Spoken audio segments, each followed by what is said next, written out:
A ciência busca explicar que as modas, mesmo as modas mais passageiras, existem basicamente porque as pessoas são influenciadas pelo que elas percebem como comportamento coletivo. Veja na coluna de Samidana.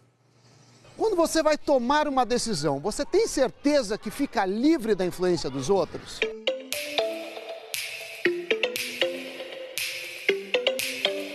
Gostamos de pensar que somos independentes e mantemos a nossa individualidade.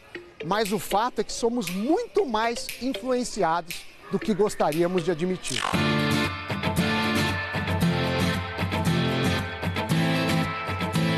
Esse ano uma nova moda apareceu, os spinners.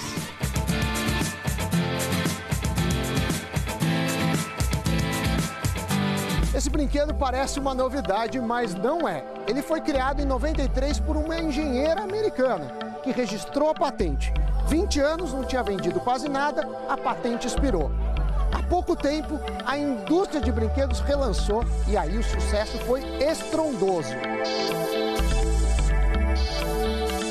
Não queria ficar de fora, né? Não tinha uma pessoa que não tinha. Tava todo mundo no recreio já querendo ver quais que os outros tinham. Estão tentando fazer as manobras. Foi um estouro, assim.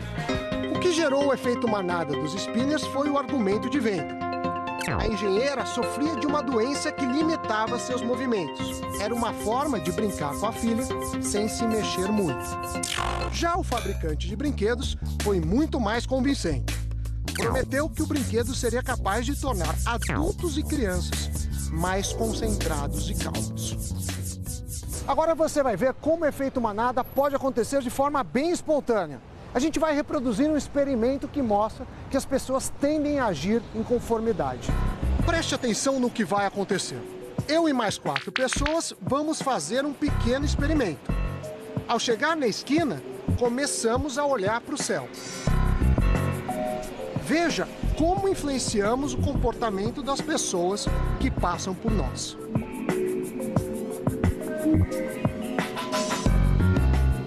Apesar de não ter nada de anormal no céu, muita gente não consegue conter o impulso de olhar para cima.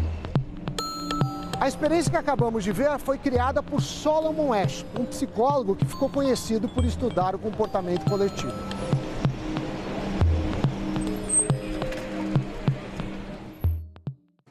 A gente está aqui com o economista Samidana, o autor da reportagem que vocês acabaram agora de conferir sobre como que o coletivo acaba condicionando de uma maneira ou de outra o comportamento individual em questão de moda. Você pensou em se juntar com todo mundo lá e vender aquele negocinho na reportagem? Não, né? Olha, eu nunca tinha entrado na brincadeira, mas naquele dia que a gente gravou, eu fiquei brincando um pouquinho. Caí na moda, William. Teve sucesso? Não, não, as crianças de 10 anos me deram um baile, viu?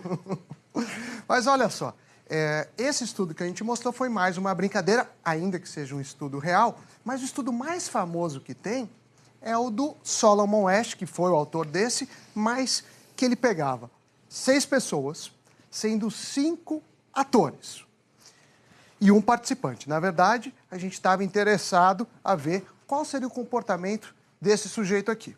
E ele mostrava o seguinte para essas pessoas. Ele tinha aqui, William, 3 tamanhos de retas, e aí aparecia uma e os participantes deveriam falar, olha, essa se parece com a 1, com a 2, com a 3. Era muito fácil. Então, começava o estudo da seguinte forma, o experimento. Ele mostrava uma reta e todo mundo falava 3. Os 4 atores primeiro, aí vinha o participante e falava 3. E os atores eram instruídos a dar essa resposta. Exatamente. Aí vinha a segunda fase. Segunda fase, mostrava outra reta, essa vez maiorzinha. Eles falavam 2, 2. Aí começava a ficar interessante. Na terceira vez, na quarta vez, vinha uma reta. E as pessoas respondiam um absurdo. Por exemplo, eu acho que a reta é a 3, que nitidamente não era.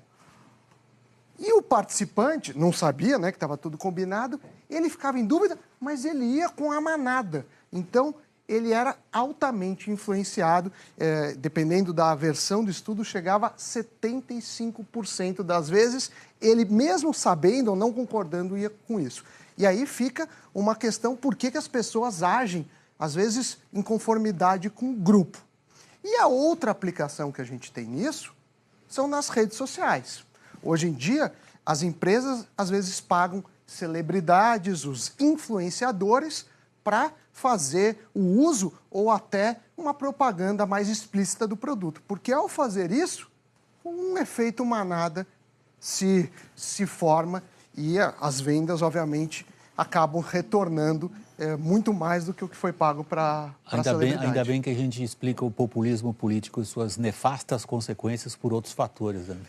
Pois é, isso aí é uma questão que a gente até tem que pensar até quando isso é ético ou moral, porque quando você sabe que as pessoas agem em conformidade, talvez tenha que ter alguma legislação. Por exemplo, em crianças, tem vários países que proíbem determinadas propagandas para não acontecer isso. Isso é uma reflexão, mas o que vale, pelo menos da coluna de hoje, é a pessoa aí, você de casa, pensar o que você faz por vontade própria, o que você acaba fazendo aí pela manada. Especialmente na hora de votar. Muito obrigado, Sammy. Boa noite. Na hora de votar, a consequência pode ser bem grave. Até a próxima, William. Tchau, tchau. Boa noite para você. Obrigado.